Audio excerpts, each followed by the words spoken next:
ನೀವು ನೋಡ್ತಾ ಇದ್ದೀರಾ ಜನಸೇವಾ ಕನ್ನಡ ಟಿವಿ. ಇದು ನಿಮ್ಮ ವಾಹಿನಿ. ಇದ್ದದ್ದು ಇದ್ದಾಗೆ.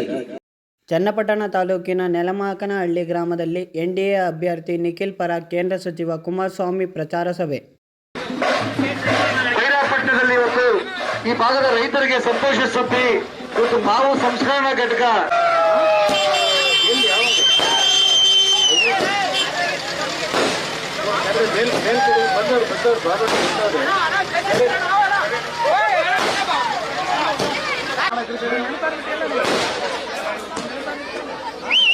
ಎಲ್ಲ ಆತ್ಮೀಯ ತಂದೆ ತಾಯಿದ್ರೆ,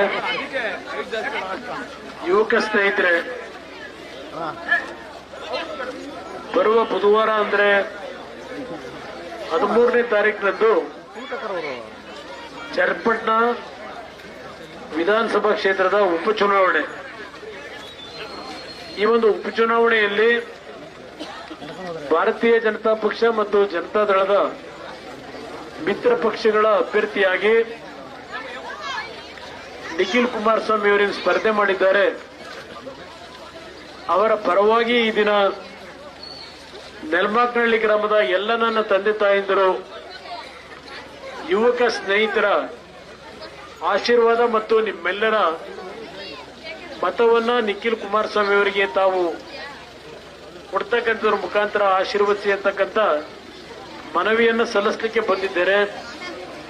ನೆಲಮಾಕನಹಳ್ಳಿಯ ನನ್ನ ತಂದೆ ತಾಯಂದಿರು ಇಷ್ಟೊಂದು ಸಂಖ್ಯೆಯಲ್ಲಿ ಸೇರಿ ಸ್ವಾಗತ ಏನು ಕೋರಿದ್ದೀರಿ.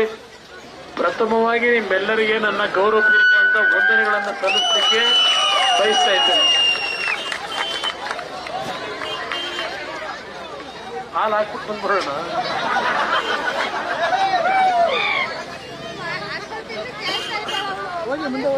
ಹೇಳ್ತೀನಿ. ಇವತ್ತು ರಾಜ್ಯದಲ್ಲಿ 3 ವಿಧಾನಸಭೆ ಚುನಾವಣೆ ನಡೀತಾ ಇದೆ. ಶಿಗ್ಗಾವಿ ಕ್ಷೇತ್ರದಲ್ಲಿ ಮತ್ತೊಬ್ಬ ಮಾಜಿ ಮುಖ್ಯಮಂತ್ರಿಗಳ ಮಗ, ಅಲ್ಲಿ ಒಂದು ಚುನಾವಣೆ, ಬಸವರಾಜ ಬೊಮ್ಮಾಯಿಯವರ ಮಗ ನಿಂತಿದ್ದಾರೆ. ಸೊಂಡೂರಿನಲ್ಲಿ ಕಾಂಗ್ರೆಸ್ನ ಮಾಜಿ ಸಚಿವರ ಧರ್ಮಪತ್ನಿ ಅಲ್ಲಿ ನಿಂತಿದ್ದಾರೆ. ಚನ್ನಪಟ್ಟಣದಲ್ಲಿ ನಮ್ಮ ಪಕ್ಷದಿಂದ 2 ಪಕ್ಷಗಳಿಂದ ನಿಖಿಲ್ ಕುಮಾರಸ್ವಾಮಿ ಅವರು ನಿಂತಿದ್ದಾರೆ. ಕಾಂಗ್ರೆಸ್ನಿಂದ ಬಿಜೆಪಿನಲ್ಲಿ ಇದ್ದಂಥವರು ಕೊನೆ ಹಂತದಲ್ಲಿ ಕಾಂಗ್ರೆಸ್ ಹೋಗಿ ಬಿಜೆಪಿ ಅವರನ್ನ ಪಾಪ ಕತ್ಲಲ್ಲಿಟ್ಟು ಅಲ್ಲಿಂದ ಅಭ್ಯರ್ಥಿಯಾಗಿದ್ದಾರೆ. ಇವತ್ತು ನಿಮಗೆ ನಾನು ಮನವಿ ಮಾಡತಕ್ಕಂಥದ್ದು, ನಿಖಿಲ್ ಕುಮಾರಸ್ವಾಮಿ ನಿಲ್ಲಬೇಕು ಅಂತ ಇರಲಿಲ್ಲ ಚುನಾವಣೆಗೆ, ನಾನು ನಿಲ್ಲಿಸಬೇಕು ಅಂತ ಇರಲಿಲ್ಲ. ಕಳೆದ ಲೋಕಸಭೆಯ ಚುನಾವಣೆಯಲ್ಲಿ ಮಂಡ್ಯ ಜಿಲ್ಲೆಯ ಜನತೆಯ ಒಂದು ಒತ್ತಡ ನನ್ನ ಮೇಲೆ, ನರೇಂದ್ರ ಮೋದಿ ಅವರು ಇಲ್ಲ ನೀನು ಪಾರ್ಲಿಮೆಂಟ್ಗೆ ಬರಬೇಕಪ್ಪ ಅಂತ ಹೇಳಿ ಅವರಿಂದಲೂ ನನಗೆ ಸಲಹೆ. ಈ ಹಿನ್ನೆಲೆಯಲ್ಲಿ ನಾನು ಚನ್ನಪಟ್ಟಣದಿಂದ ಲೋಕಸಭೆಗೆ ಮಂಡ್ಯದಲ್ಲಿ ನಿಲ್ಲೇಬೇಕಾಯಿತು. ಆಗ ಸ್ವಲ್ಪ ಜನ ನಮ್ಮ ಕಾರ್ಯಕರ್ತರು ಅಸಮಾಧಾನಗೊಂಡಿದ್ರಿ. ಆದರೂ ಸಹ ಕೊನೆಗೆ ಒಪ್ಪಿಗೆ ಕೊಟ್ರಿ. ಇವತ್ತು ಪಕ್ಷವನ್ನ ಮುಗಿಸ್ತೀವಿ ಅಂತ ಏನು ಹೊರಟಿದ್ರಲ್ಲ ಅವರು, ನಾನು ಲೋಕಸಭೆಗೆ ಮಂಡ್ಯದಲ್ಲಿ ಆಯ್ಕೆಯಾದ ನಂತರ ಅದಷ್ಟೇ ಅಲ್ಲ, ಮೊದಲನೇ ಹಂತದಲ್ಲಿ ಲೋಕಸಭೆಗೆ ಚುನಾವಣೆ ನಡೀತು. 14 ಸ್ಥಾನದಲ್ಲಿ 12 ಸ್ಥಾನಗಳನ್ನ ಎನ್ಡಿಎ ಅಭ್ಯರ್ಥಿಗಳು ನಾವು ಗೆದ್ದುವು. ಕಾಂಗ್ರೆಸ್ 2 ಕ್ಷೇತ್ರ ಗೆದ್ದಿದ್ದು. ಮತ್ತೆ ಅಲ್ಲಿಂದ ಕುಮಾರಸ್ವಾಮಿ ಮೇಲೆ ಕಾಂಗ್ರೆಸ್ ನಾಯಕರಿಗೆ ಹೇಗೆ ಕುಮಾರಸ್ವಾಮಿನ ಮುಗಿಸಬೇಕು ಅನ್ನೋದೇ ಅವ್ರ ಕಾರ್ಯಕ್ರಮ. ಒಬ್ಬ ಕುಮಾರಸ್ವಾಮಿಯನ್ನ ಮುಗಿಸ್ಲಿಕ್ಕೆ ಇಲ್ಲಿ ಕಾಂಗ್ರೆಸ್ನರಿಗಿಂತ ಹೆಚ್ಚಾಗಿ ನನ್ನ ಜೊತೆಲೆ ಬೆಳೆದಂತವ್ರಿದ್ದಾರಲ್ಲ, ಅವರು ಈಗ ಬಹಳ ಫಾಸ್ಟ್ ಆಗಿದ್ದಾರೆ ಕುಮಾರಸ್ವಾಮಿ ಮುಗಿಸಕ್ಕೆ. ಯಾವ್ಯಾವ ರೀತಿ ಬಂದ್ರು ನನ್ನ ಜೊತೆಗೆ, ಯಾವ್ಯಾವ ರೀತಿ ಬೆಳ್ಕೊಂಡ್ರು, ಈಗ ಕುಮಾರಸ್ವಾಮಿ ಅವರಿಗೆ ಕಳ್ಳನ ತರ ಕಾಣುತ್ತಾನೆ. ನಿಮ್ಮ ಪಕ್ಕದೂರಿನಲ್ಲಿ ಇರ್ತಕ್ಕಂಥ ಮಹಾನ್ ನಾಯಕರಿಗೆ ಅವ್ರ ಕುಟುಂಬದಲ್ಲಿ 8 ಜನಕ್ಕೆ ಕೆಲಸ ಕೊಡಿಸ್ದು. ನಾನು ಮಾಡಿದ್ದ ಅನ್ಯಾಯವಾ?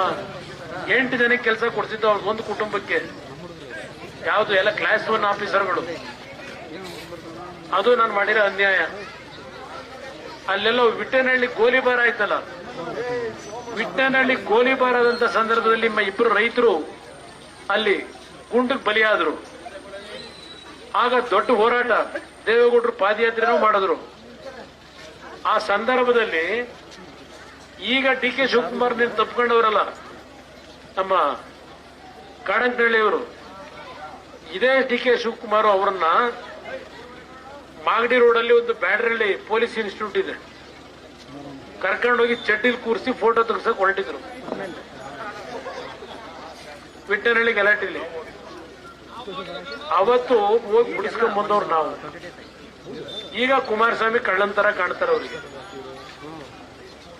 ವಿಧಾನ ಪರಿಷತ್ಗೆ ಆಯ್ಕೆ ಆಗಿತ್ತು ಜನತಾದಳದಿಂದ 2 ಬಾರಿನೋ 3 ಬಾರಿನೋ. ಸಭಾಪತಿ ಮಾಡಿದ್ದು ಕಳ್ಳ. ಅದಾದ ಮೇಲೆ ಬಿಜೆಪಿ ಹೋದ್ರು, ಬಿಜೆಪಿ ಗೆದ್ದುಬಿಟ್ಟು ಬಿಜೆಪಿಗೂ ಟೋಪಿ ಹಾಕಿ ಮತ್ತೆ ಕಾಂಗ್ರೆಸ್ಗೆ ಹೋದ್ರು. ಇವರೆಲ್ಲ ಇಲ್ಲ ಒಂದು ಕಾಕರಂ ನಮ್ಮ ಕಾಡಂಕನಹಳ್ಳಿ ಜನವೂ ಸಹ ಎಂದೂ ನನ್ನನ್ನು ಕೈ ಬಿಟ್ಟಿಲ್ಲ. ಕಾಡಂಕನಹಳ್ಳಿ ಜನ ಬಟನ್ ಮೇಲೆ ಕ್ಲಿಕ್ ಮಾಡಿ ಹಾಗೂ ನಮ್ಮ ಹೊಸ ವಿಡಿಯೋ ನೋಟಿಫಿಕೇಶನ್ಗೋಸ್ಕರ ಪಕ್ಕದಲ್ಲಿ ಕಾಣುವ ಬೆಲ್ ಬಟನ್ ಮೇಲೆ ಕ್ಲಿಕ್ ಮಾಡಿ ಹಾಗೂ ಲೈಕ್ ಮಾಡಿ, ಶೇರ್ ಮಾಡಿ, ಕಮೆಂಟ್ ಮಾಡಿ.